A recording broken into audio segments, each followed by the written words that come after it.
Hi YouTube, I'm Ali, welcome back to the channel, and welcome to a short series all about board game and card game design.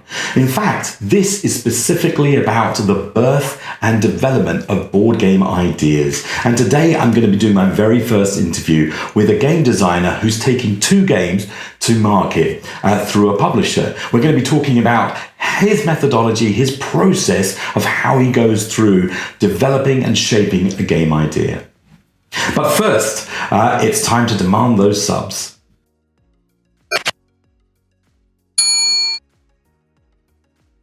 So today's interviewee is a lovely guy called Adam Zwain. He's an American who's based in the Philippines, and he's developed two games, one of which has been picked up by a publisher already. We spoke for about half an hour, but this interview is much shorter because I've been concentrating solely on the aspects of game ideas rather than the whole process. Adam was an encyclopedia of knowledge, and I've got plenty of tidbits that I will be sharing later in other videos about the overall process. Now, just before we actually start with the interview, a very quick word about the quality. It's not the best, I'm afraid. I don't have the technologies to be able to make this an amazing video in terms of resolution, so forgive me if you can. What's important is that the information held within, the information that Adam gave me, I thought was gold. So stick with it. Let's get started. I'm Adam. I'm from the US. I'm based now in the Philippines. Just living and working here. And yeah, I'm really honestly a lifelong gamer, I would say. Since a kid, I was interested in video games, and then I did play a lot of board games as well. And looking back on it, I played a lot more than I thought I did when I re-entered the hobby as an adult. But yes, games back then were way different from when they are now. Of course, Adam's not wrong about that at all. Games really have changed dramatically over the last few years. When I was a child, I remember games were very much roll the dice, move the piece. There weren't very many games with clever mechanics, but thankfully a lot of that has changed now. We chatted for a bit more about the kinds of games that Adam liked playing, and then we finally moved on to the subjects about how his new game came to be. Where did the idea actually originate from? So basically, I came to this current game, which is called Night Market. It's picked up by a publisher. I'm still developing it, but it's kind of a medium to medium heavy game. That's because my first game I designed was just way too heavy. I wanted everything in this game that I could think of, and so I just put in more mechanics, and instead of balancing the game, I was just I'll add a new mechanic to balance this, rather than trimming and honing the mechanics down. And so I was okay, that was a fun experience. I don't think the game was ever publishable, but it was a nice exercise. And now I was okay, I want to see if I can make a game that would appeal to publishers. So the end goal was to pitch it to a publisher, see if I can get published. And so I was okay, I'm going to start with medium and slowly, start with a lighter weight game and slowly build mechanics until I feel like my rules explanation isn't too great, and it has a quick play time and it's easier to pick up. I do like added complexity. I still want that complexity there, but I want the play time to be fast, but still maintain some of the strategic depth.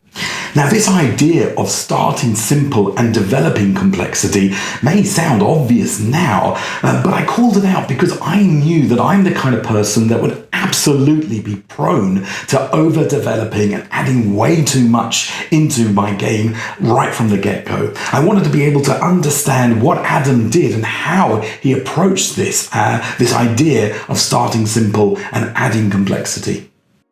When I first started, so I had so many ideas. And I honestly feel I don't know if I'm going through a rut now and I'm not getting as many ideas, or if I'm just so focused on this one game that I'm just not devoting any of my time to it. But yeah, it all kind of happened at once. I was developing that first heavy game for a long time. And then I was okay, I'm going to go to lighter weight games. And I had two ideas initially, within 2 weeks of each other, and those became the two games that I've been designing for the past, I guess, half a year, almost a year now. One, which is Night Market, was picked up by a publisher. The second one, which is called Twisted Alchemy, is actually I'm currently entered into a different design contest, another design contest, and I'm a finalist in that design contest. Oh, wow. So it's yeah, so it seems like both of these games could be publishable, but and yeah, I'm still designing them. I want to design them to completion, meaning that it's a game that's fit to be published. But they've occupied all kind of my design ideas and design space. Yeah, so Well, let's explore that little. Let's explore that a little more. What would you say came first? Was it the mechanics behind? Did you come up with a novel idea of how something would work, or was it very much, hey, this is a great situation, a great theme, and I'll work out the inner workings later? What kind of came first, or would you say it all fell together in one go? So, just in case you can't tell, I was really pleased with that question. So it kind of. I've discovered how I get ideas is I generally, I guess I start with mechanics. I think of interesting mechanics that would go well in a game. And then I write it down in this book that I have. And this is just one mechanic that I think could be in a game. But ideally, I would write all these mechanics down in a book and then see which ones fit together and then apply them to one of my games. So yeah, with my game Night Market, I was actually playing a video game at the time called Moonlighter. I don't know if you've ever heard of it, basically it's kind of like a Zelda top-down. You go into dungeons, you beat up monsters, you collect loot, and then you bring it back to your shop and you sell it again.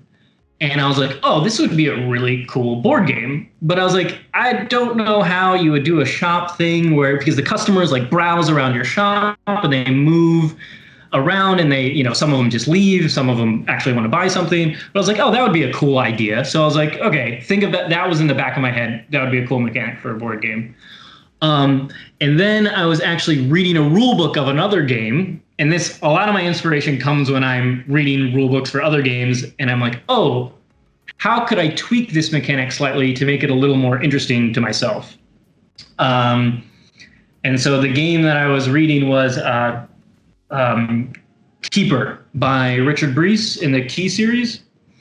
And he has this cool little like grid system where you place meeples on these. It's a worker placement game. You place meeples on a grid and you get the action of the grid square that you're in.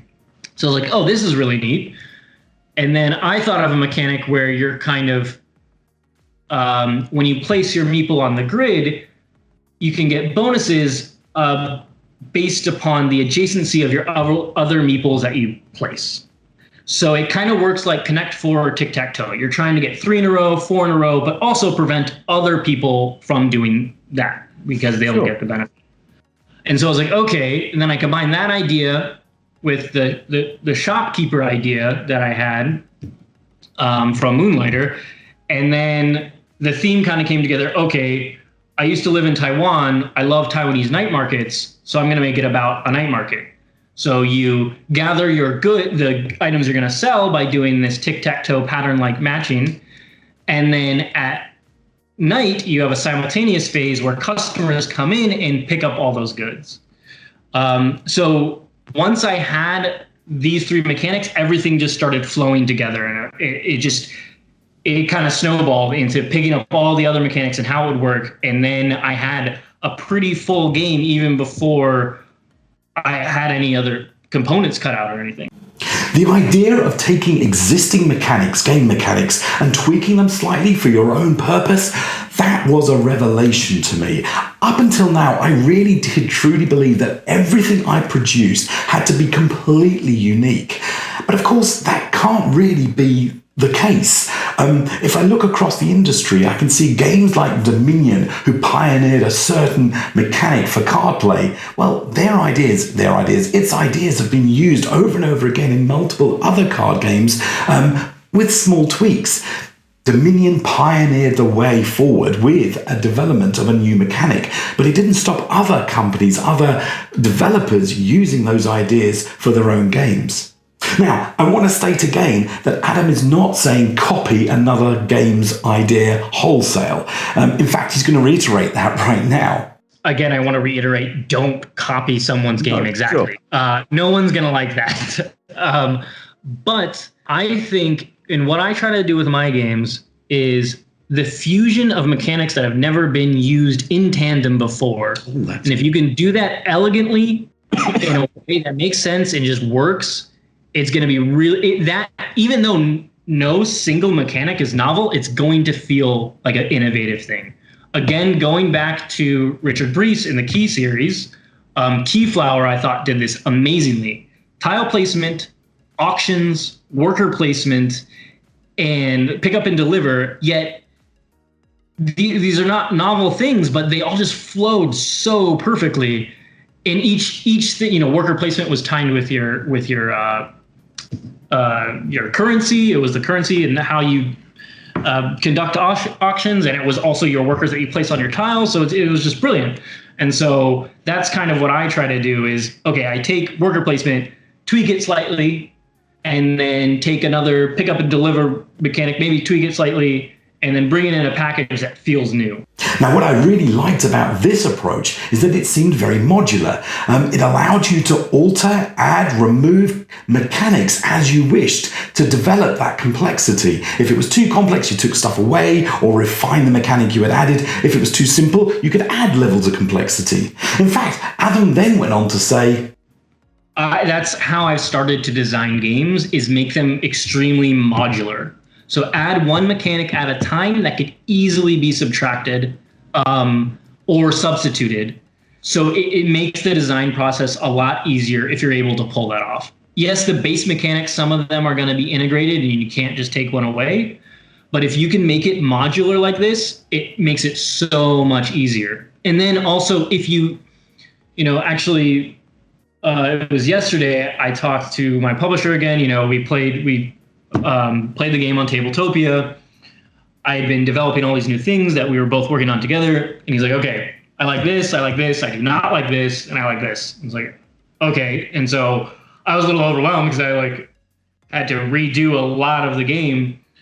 But luckily I made it modular, and I can still focus on the changes he wants me to change. If they don't work out and they end up being worse, I can just revert back to what I had before.